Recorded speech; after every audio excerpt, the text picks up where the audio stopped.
He had insisted so much on spending the weekend at my family's country estate.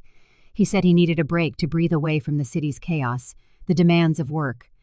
I agreed, for deep down, I too craved an escape from it all. He mentioned bringing a friend, Ivan, someone I'd never heard of before, but I welcomed the idea. It seemed like it would lighten things, make the time feel effortless, without obligations. The dirt road was familiar, with its winding turns, the dust kicking up, and the scent of damp earth filling the air. When we arrived, I stepped out first, feeling the warm wind brush my face like a welcoming embrace. Then the car came to a full stop, and the passenger door opened. As Ivan emerged, something stirred within me. He did nothing extraordinary, just planted his feet on the ground and lifted his eyes. Yet that gaze carried weight, a deliberate pause, piercing through me without haste, without vulgarity, but with an undeniable presence. He moved with quiet assurance, as if he knew his silence spoke volumes. The way he walked to the veranda, the rhythm of his steps, the casual adjustment of his cap, all of it drew attention without demanding it. And I, who had no clear expectations for the weekend, began to sense that something was about to shift. I didn't know what or how, but I felt it. I tried to mask it, averting my eyes, busying myself with unpacking, chatting with Renato. Yet my body had already responded, a shiver racing up my spine, awakening something dormant inside. I knew, even as I denied it, that this weekend wouldn't end as it began. The main house was still under renovation, cluttered with scaffolding and bags of cement in the halls, so we improvised. We pitched tents in the yard, side by side, Renato and I in one, Ivan alone in the other, just a few steps away. It evoked a sense of freedom, but also exposure. At night, every movement, every sigh carried through the thin fabric, blurring the boundaries between our worlds and thoughts.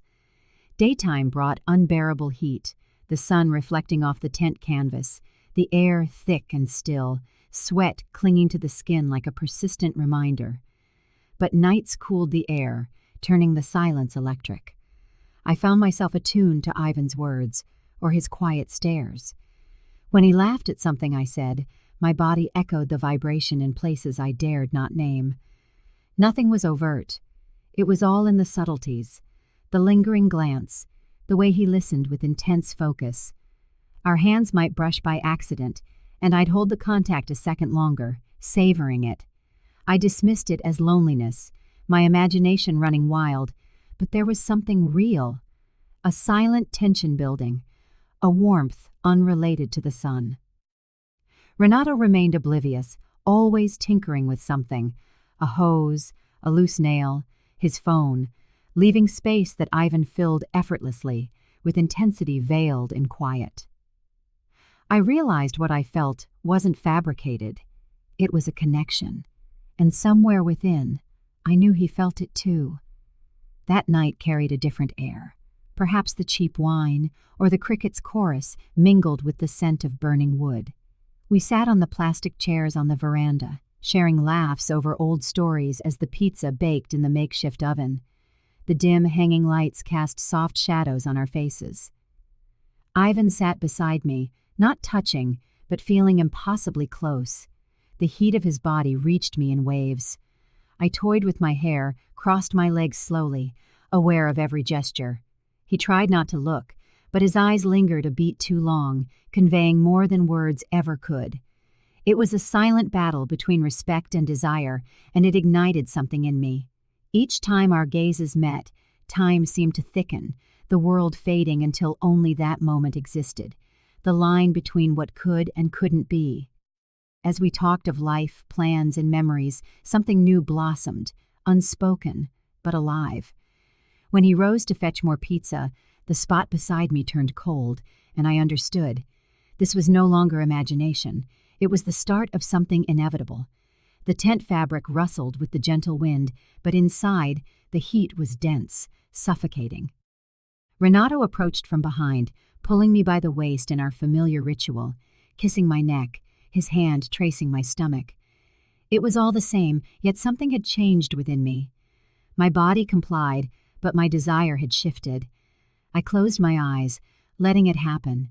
But in my mind, it was Ivan, his earlier gaze, that profound silence that had kindled me. As Renato's fingers explored, my breath grew uneven. Not for him, but for the thought that Ivan might hear my restrained sighs from the neighboring tent. In the peak of that impulse, the name slipped out, whispered against Renato's ear. Ivan. He froze for a second, but continued, as if he already knew. And in that moment, I understood he did, perhaps felt it too. But what mattered was my truth.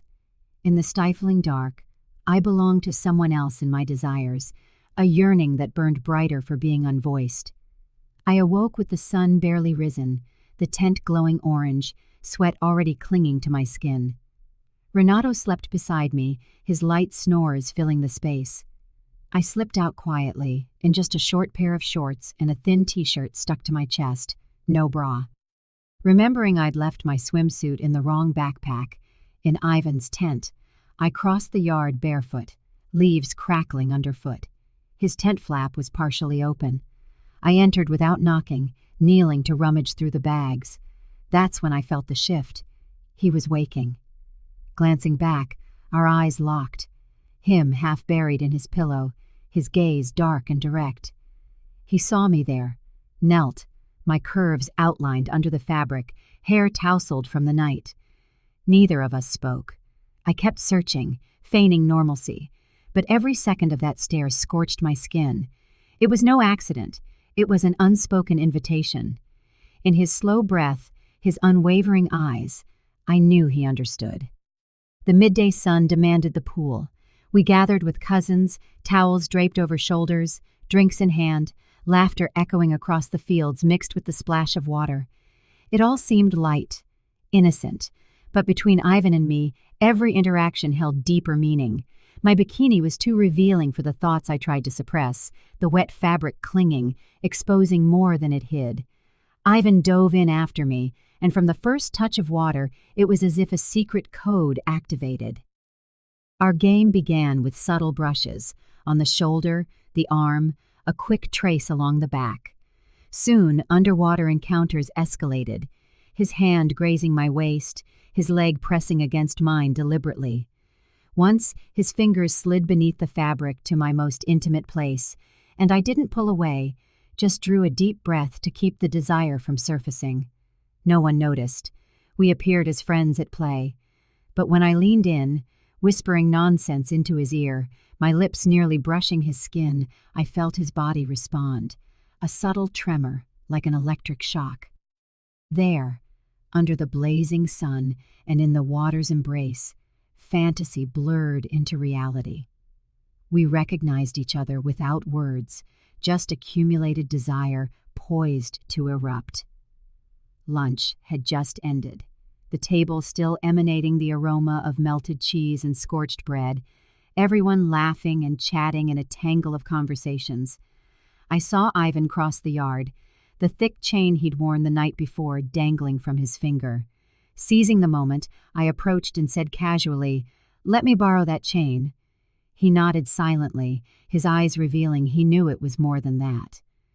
We headed up together, our path quick and wordless, as if silence contained the body's cries. In the tent, I entered first, crouching to sift through the bags, my knees on the ground, elbows braced, the damp bikini tight against my skin. The position was deliberate, and I knew it. He paused behind me, his breath warm and electric on my back, the air thick with unspoken tension. I turned slowly, an invitation in the motion. Our eyes met, and all doubt vanished. He didn't hesitate, and neither did I. Standing, the space felt smaller, charged with desire filling every inch. I held the chain, meeting his gaze with a restrained smile. "Put it on me?" I murmured. He understood the double meaning, responding not with words but by closing the distance, his body hot and alive against mine. Our breaths mingled, heat upon heat. I guided his hand to my waist, where the bikini tie held the last of my resistance. I loosened it slowly, the fabric slipping away, freeing my skin to the air. In that instant, he lowered his face, his mouth meeting my flesh with pent-up hunger, first gentle, then deeper, savoring every inch. Each kiss, each sigh, made me arch toward him, my fingers clutching his shoulders. The chain fell from my hand with a muted clink, forgotten, as what had restrained us crumbled. He pulled me closer by the waist, his eyes dark and resolute, tracing me as if he'd imagined this for days. Turning me gently, he threaded his fingers through my hair, tilting my head to expose my neck, sending shivers through me. His touch was controlled, urgent, possessive. I knelt on the jumbled blankets, legs apart, hands gripping the bags for support. He pressed against me from behind, his desire evident against my bare skin. I gasped as his hand roamed my waist, up my back, to the base of my neck, pulling my hair with firm intent, not harshly, but to make me feel claimed. In that moment, we crossed the invisible line from impulse to action, no hesitation, just two bodies finally yielding to what had been building in silence. It was a profound, perfect fit, as if our bodies had been waiting for this longer than we knew. I gave myself over completely. I arched my back, exhaling sharply, and bit my own arm to stifle the sound. The intensity washed over me in waves, each gesture more urgent than the last. He held my waist firmly, guiding the moment as if he knew my every reaction, even without seeing my face.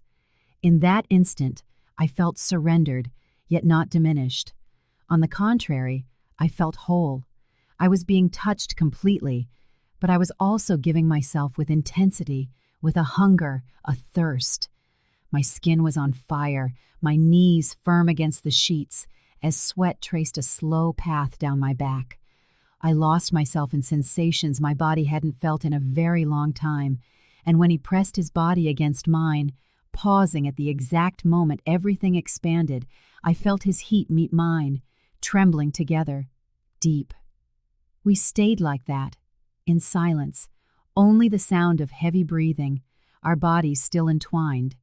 Nothing was said, but everything was there. After that, there was no going back. I climbed out of the tent with the chain hanging from my neck, its metal cold against my skin, but burning from within. I walked slowly, like someone holding a secret in their bones. My hair was a mess from what had just happened, my skin still damp, the muscles in my legs light and trembling. It was as if my body was screaming, silently, but no one saw. Or rather, no one but him. Renato was sitting nearby, laughing at something one of the cousins had said. He called me over with a distracted gesture. I sat beside him, picked up a cheese bread, and took a sip of wine. His hand rested on my thigh, and my body recoiled inwardly, not out of disgust or even immediate guilt, but from a sense of strangeness. It was as if that touch no longer belonged to me, as if someone else had already left their mark far deeper. Ivan was at the other end of the table chewing slowly, his eyes downcast.